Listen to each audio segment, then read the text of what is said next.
आज बाबा की 17:1 का महावाक्य है। सार है मीठे बच्चे, याद से मुरली सुनो और सुनाओ। मीठे बच्चे, प्यार से मुरली सुनो और सुनाओ। ज्ञान रत्नों से अपनी झोली भरपूर करो, तब भविष्य में राज्य अधिकारी बनेंगे। ज्ञान रत्नों से अपनी झोली भरपूर करो, तब भविष्य में राज्य अधिकारी बनेंगे।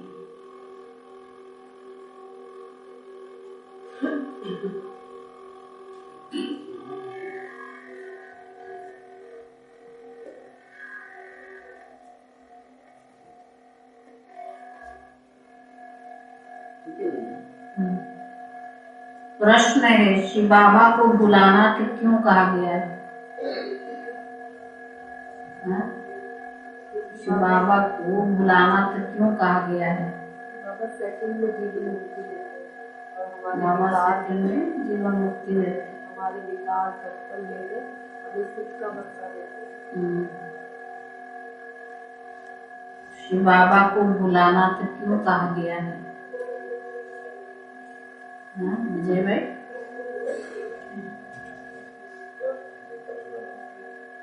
प्रश्न है, शिव बाबा को बुलाना तो क्यों कहा गया है? उत्तर है, क्योंकि शिव बाबा सब बच्चों की बिगड़ी को 1 सेकंड में बना देते हैं। शिव बाबा,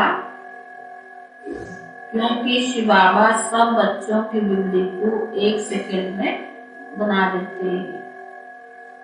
कहते भी है, राजा जनक को सेकंड में जीवन मुक्ति मिली। कहते भी है, राजा जनक को सेकंड में जीवन मुक्ति मिली। तो एक जनक की बात नहीं, एक जनक की बात नहीं, तुम सबको बाप 1 सेकंड में जीवन मुक्ति दे देते। तुम सबको बाप 1 सेकंड में जीवन मुक्ति दे देते। भारत की बिगड़ी को बना देते, भारत के बिगड़ी को बना देते। दुखी बच्चों को सदा के लिए सुखी बना देते हैं। दुखी बच्चों को सदा के लिए सुखी बना देते हैं। इसलिए उन्हें सब भोलानाथ कहकर याद करते हैं। इसलिए उन्हें सब भोलानाथ कहकर याद करते हैं। शंकर को भोलानाथ नहीं कहेंगे। गीत है, भोलानाथ से निराला कोई और नहीं। ओम शांति। भोलानाथ बाप का बच्चों प्रति पहले डायरेक्शन है कि भोलानाथ की याद में रहो। मनुष्य को भोला नहीं कहा जाता है, भोलानाथ तो शिव बाबा को ही कहेंगे। शंकर को भी भोलानाथ नहीं कह सकते। जो बिगड़ी को बनाने अर्थात दुखी को सुखी बनाने वाला है, उनको ही भोलानाथ कहा जाता है।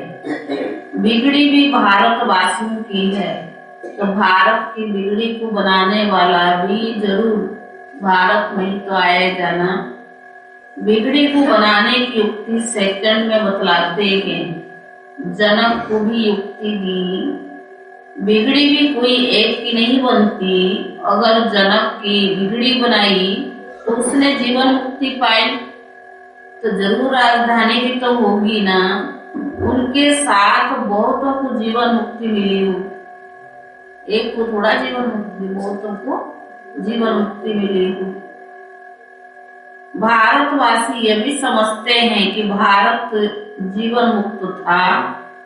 जीवन मुक्त कहा जाता है स्वर्ग, जीवन बंधन कहा जाता है नरक। यह है ही राजयोग। जीवन राजयोग से ही राजाई की स्थापना होती है, एक जनक की बात नहीं।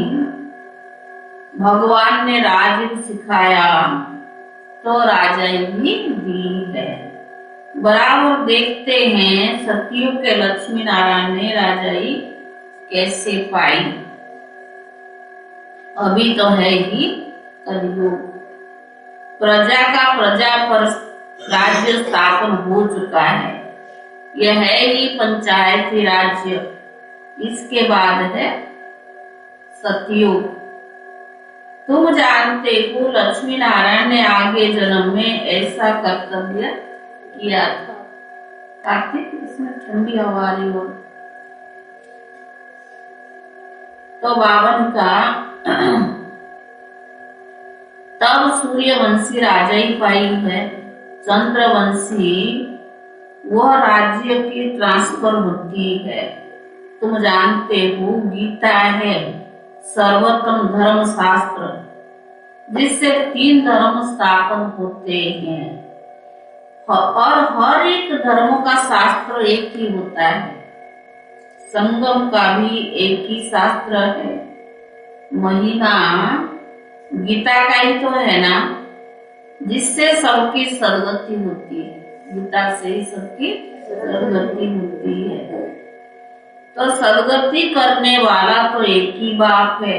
गीता में बराबर रुद्र ज्ञान यज्ञ का भी वर्णन है, जिससे इसे पुरानी नरक का विनाश होता है और स्वर्ग की स्थापना भी होती है। इसमें मूंझने की बात ही नहीं। बाबा ने समझाया है पहले पहले बाप का परिचय देना है कि विश्व में स्वर्ग की स्थापना करने वाला विश्व का मालिक ठहरा। वह है सबका बाप लक्ष्मी नारायण है, विश्व का मालिक। इन्हों को जरूर शिव बाबा ने राज्य दिया होगा। अभी तो कलयुग है। भारत कौड़ी जैसा है, कर्ज बढ़ता जा रहा है। बाबा ने कहा भारत अब क्या है, कौड़ी जैसा है, कर्ज बढ़ता जा रहा है। इसीलिए सोने लेने का प्रबंध करते रहते, इसीलिए सेना लेने का प्रबंध करते रहते हैं। भारत फिर हीरे जैसा कैसे बनेगा?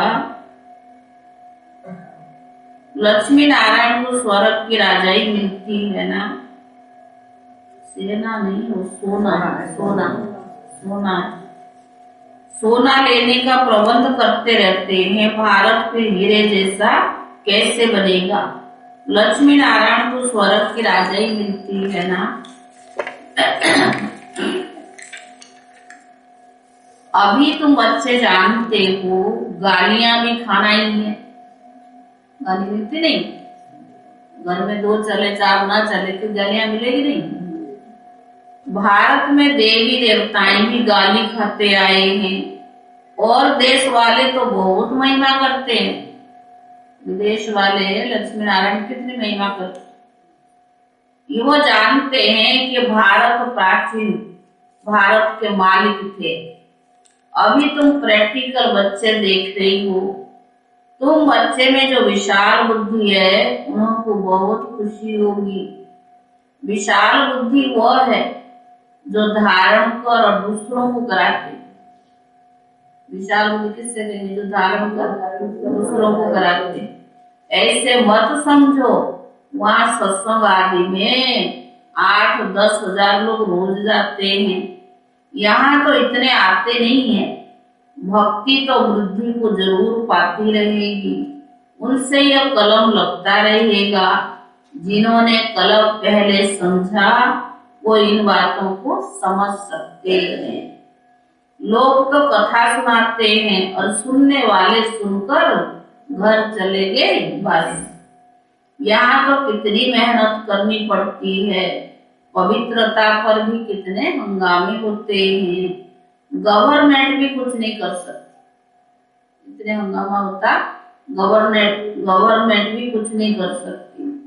यह पांडव गवर्नमेंट तो गुप्त है, ऑलराउंडर सेना एक नाम है ना। तुम शक्ति सेना गुप्त हो, तुमको कोई भी समझ ना सके।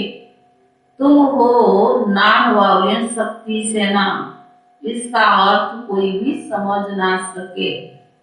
गीता के अक्षर का भी अर्थ समझ ना सके। बाप खुद बोलते हैं यह नॉलेज प्राइवेट हो जाती है। लक्ष्मी नारायण भी ये ज्ञान नहीं रहता है। मैं जो ये ज्ञान सुनाकर राजधानी स्थापन करता हूँ वह कोई की बुद्धि में नहीं है। ये बाबा भी गीता आदि पढ़ते थे, परंतु ये बातें थोड़ी बुद्धि में थी। अभी देखो सेंटर्स भी कितने खुलते जाते हैं,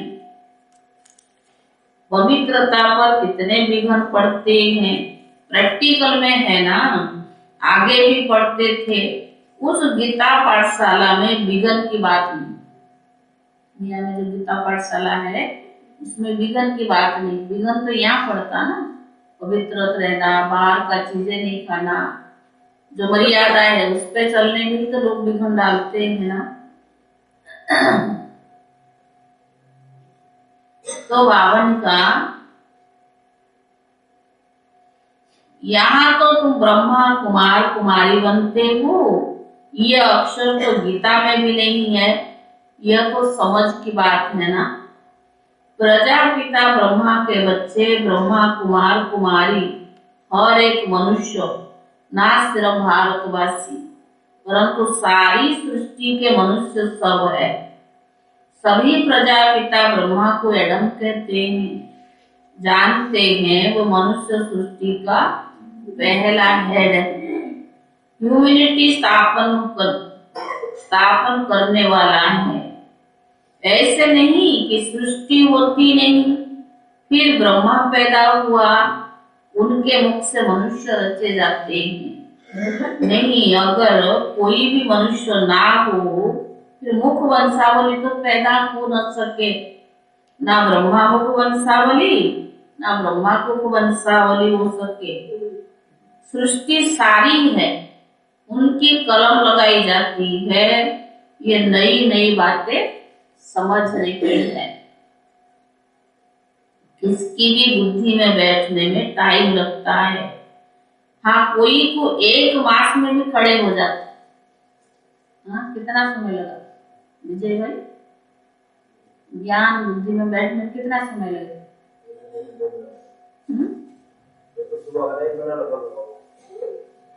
और ज्ञान पूरा समझ में आया?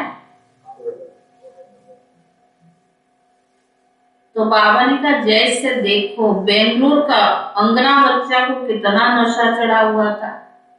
सुने अंगना भाई का, जो हृदय पुष्पा दादी, जो चंद्रमणि दादी की लौकिक बहन, जो बेंगलुरु गई, उनको सिर्फ सिंधी और हिंदी दो भाषा आता था। और बेंगलुरु में लोग जो इंग्लिश नहीं, वो क्या तमिल, कन्नड़, जो भी उनकी अपनी भाषा होती है, वो हिंदी तो कुछ भी नहीं समझते।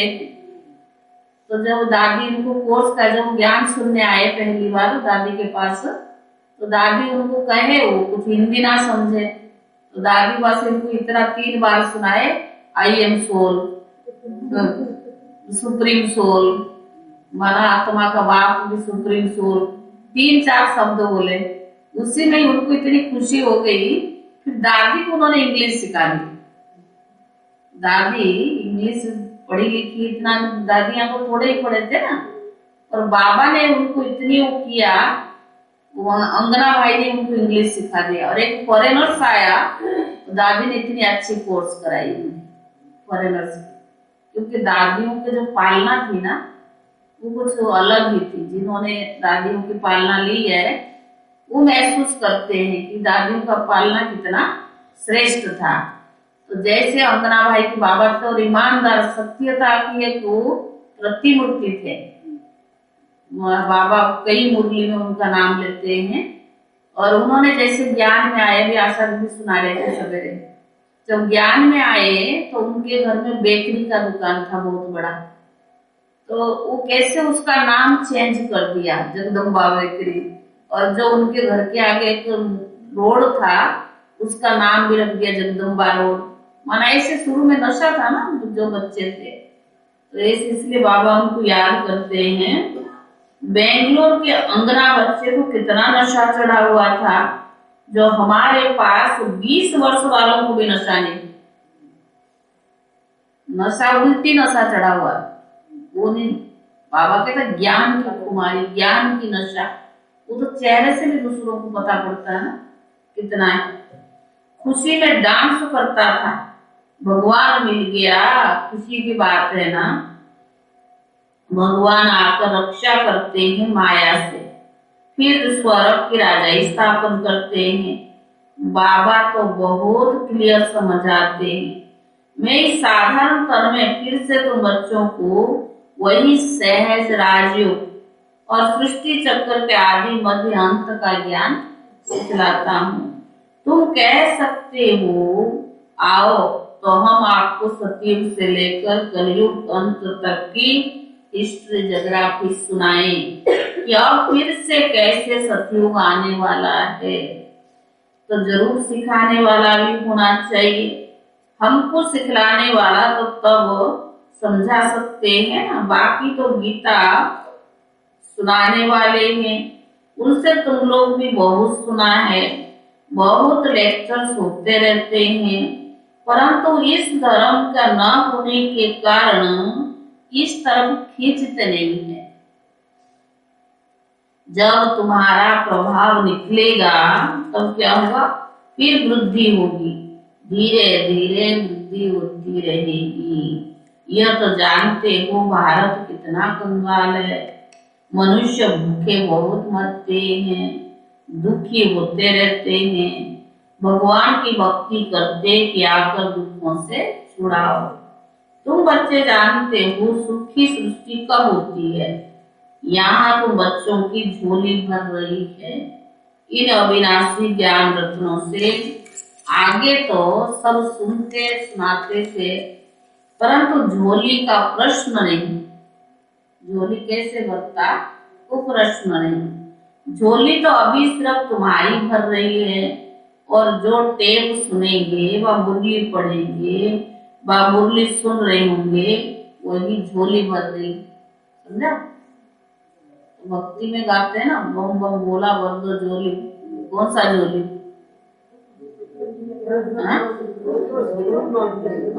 मांगते हैं, पैसा दे दो, जो भी दे दो, मांगते रहते हैं ना। लेकिन यहाँ कौन सा बाबा देते हैं? जो मुरली पढ़ेंगे, टेप से सुनेंगे, उन्हीं का क्या होगा, झोली भर रही है। तुम हो शिव शक्ति सेना, भारत की झोली भरने वाला। भारत तो बहुत साहूकार हो जाएगा, परंतु जो झोली भरते हैं राज्य तो सिर्फ वही करेंगे ना। भारत तो सोने की चिड़िया थी, फिर बन जाएगी, अभी सब सुखी होंगे। परंतु भारत में कितने करोड़ है, इतने सब तो यहाँ वहाँ नहीं होंगे। जो झोली बढ़ते हैं राज्य वाले तो वही लेंगे, इसमें गूंजने की बात ही नहीं कि कैसे होंगे। अरे इन लक्ष्मी नारायण को देखो ना, यह सतयुग के मालिक थे ना, स्वर्ग का रचयिता है। शिव बाबा और लक्ष्मी नारायण सतयुग के शिव बाबा।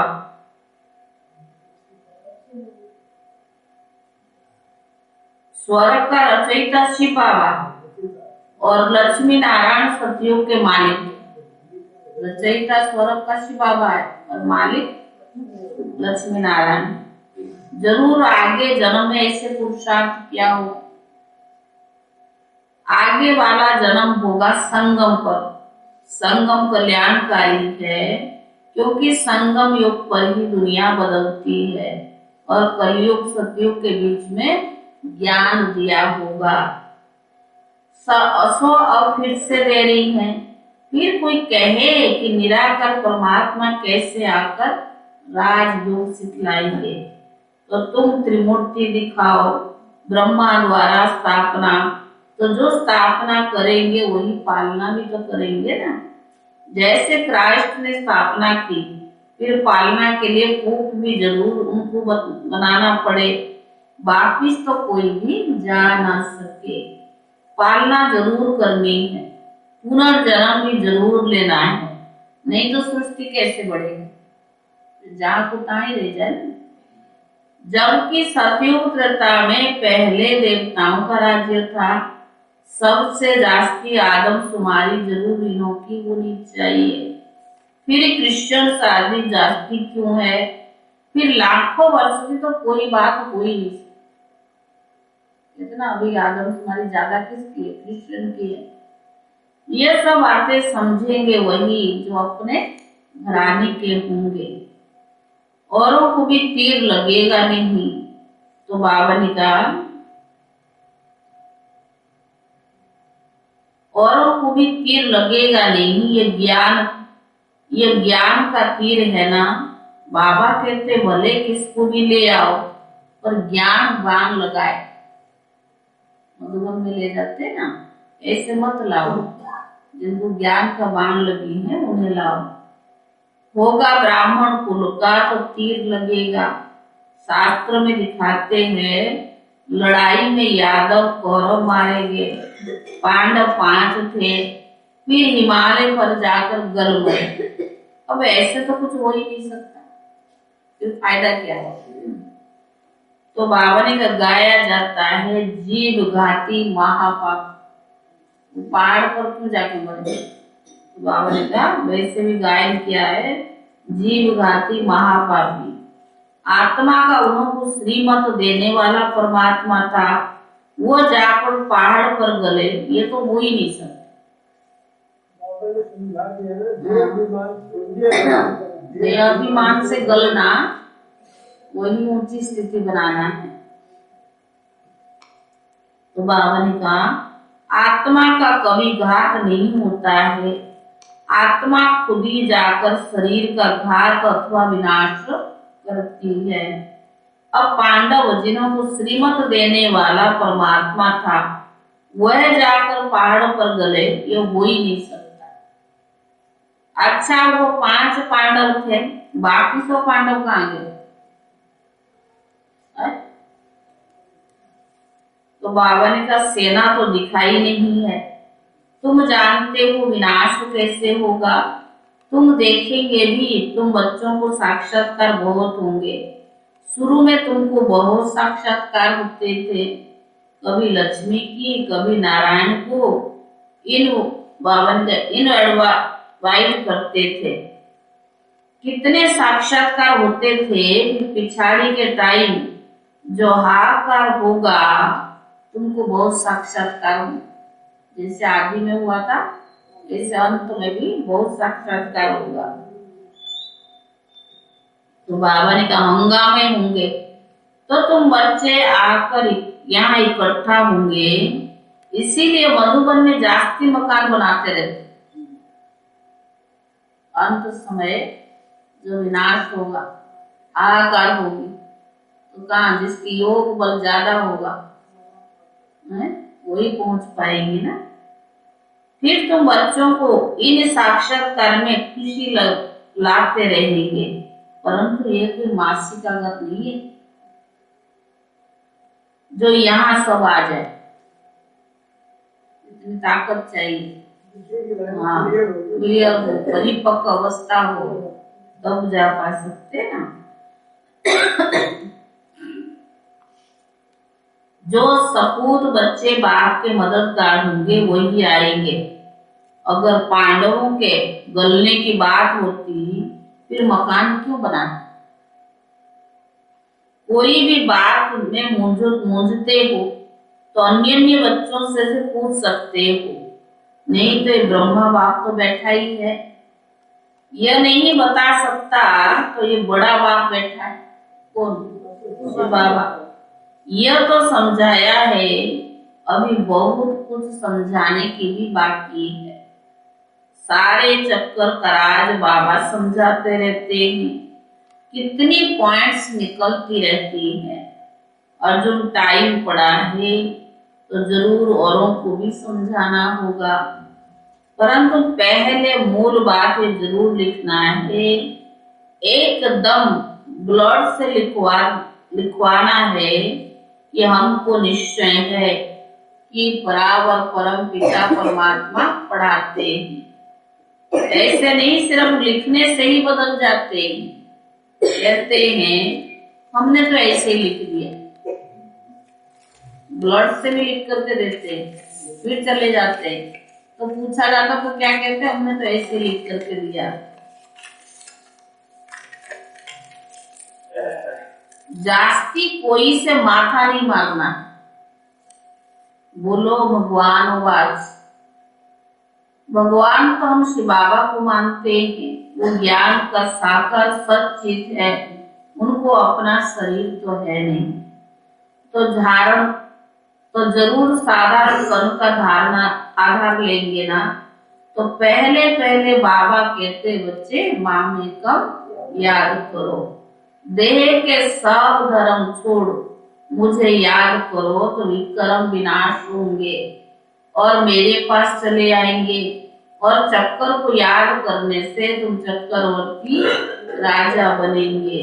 बाबा कितना मीठा है और बनाते भी देखो कितना मीठा। बाबा कितना मीठा है और बनाते भी कितना मीठा। सतियों की निशानियां वही फिर रिपीट जरूर होगी। कलयुग भी है, अभी तुम राजयोग सीख रही हो। विनाश सामने खड़ा है और क्या सबूत दे, देख रहे ना विनाश, और क्या बाबा सबूत दे, प्रत्यक्ष प्रमाण नहीं ना। अच्छा मीठे मीठे सुखीले दे बच्चों प्रति माता पिता बाप दादा का याद प्यार और गुड मॉर्निंग।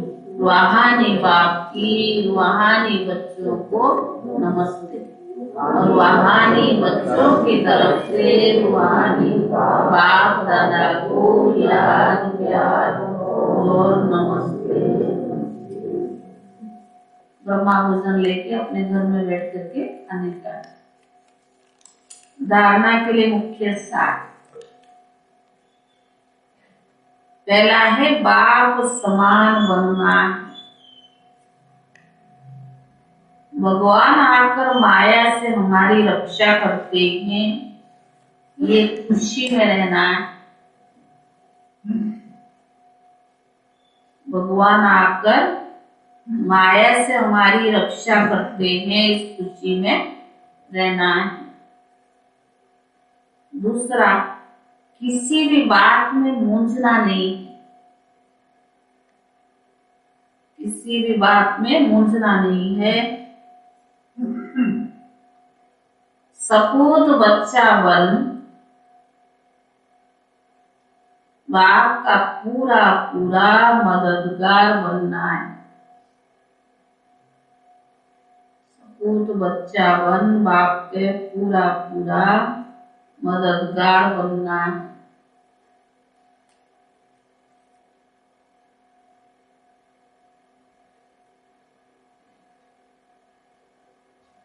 वरदान।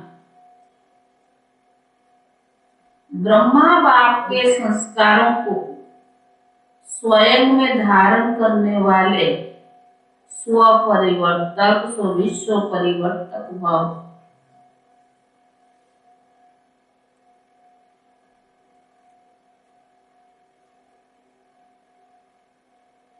ब्रह्मा बाप के संस्कारों को स्वयं में धारण करने वाले स्व परिवर्तक स्व विश्व परिवर्तक भव। जैसे ब्रह्मा बाप ने जो अपने संस्कार बनाए, वही सभी बच्चों को अन्य समय में याद दिलाए, निराकारी निर्विकारी और निरंकारी। वही सभी बच्चों को अंत समय में याद दिलाए कि निराकारी निर्विकारी और निरंकारी। तो ब्रह्मा बाप के संस्कार ही ब्राह्मणों के संस्कार नेचुरल। ब्रह्मा बाप के संस्कार ही ब्राह्मणों के संस्कार नेचुरल को सदा इन्हीं श्रेष्ठ संस्कारों को सामने रख।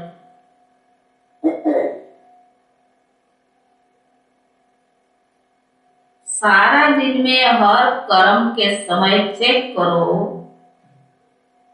कि तीनों ही संस्कार इमर्ज रूप में है। कौन सा?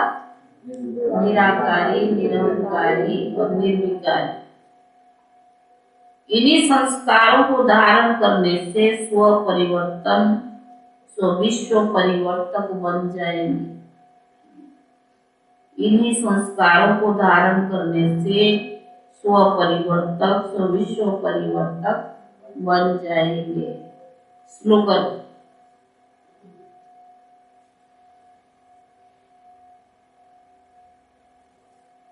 अव्यक्त स्थिति बनानी है तो चित्र यानी देह को ना देख चैतन्य और चरित्र को देख।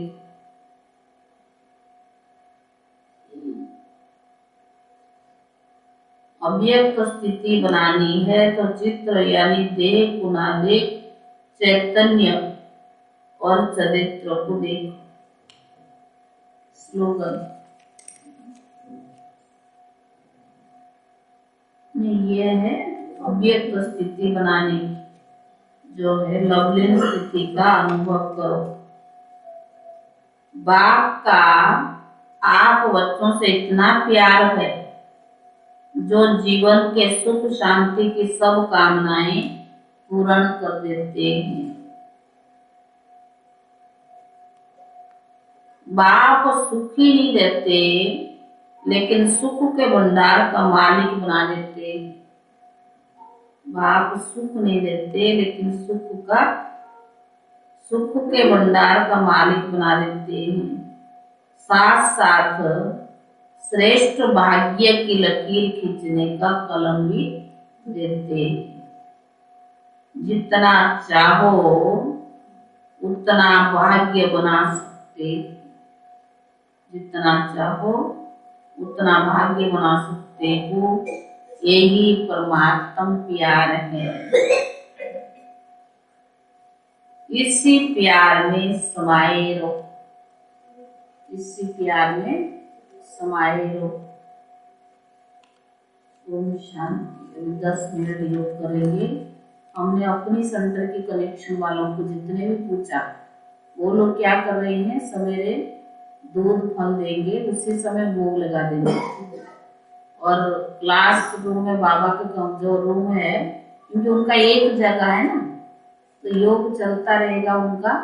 और योग करने आएंगे वो लोग, जो भी आएंगे बारी बारी आते रहेंगे और ब्रह्मा भोजन पैक किया होगा वो लेते हुए जाएंगे। 4-10 ऐसे कह रहे हम सवेरे ही जैसे गाजर का दूध देंगे ना, तब तो भोग लगा देंगे। तो सवेरे से जो भी आते रहेंगे 2 बजे तक ऐसा रहेगा। हमने कहा हमारा तो दूर मकान है इसलिए दिक्कत नहीं है, तो इधर बाबा को पहले सवेरे जो भी गाजर का दूध और फल दी जाती है वो चलेगी, फिर योग चलेगा। हाँ 12 बजे तक हम भोग लगा देंगे, ताकि धीरे धीरे जो आएंगे, लास्ट में जो आएंगे, जो यहाँ तो होंगे, बाकी बाद में डायरेक्ट उधर से भी ले सकते हैं। लेकिन ये है जो बाबा की डायरेक्ट बच्चे हैं।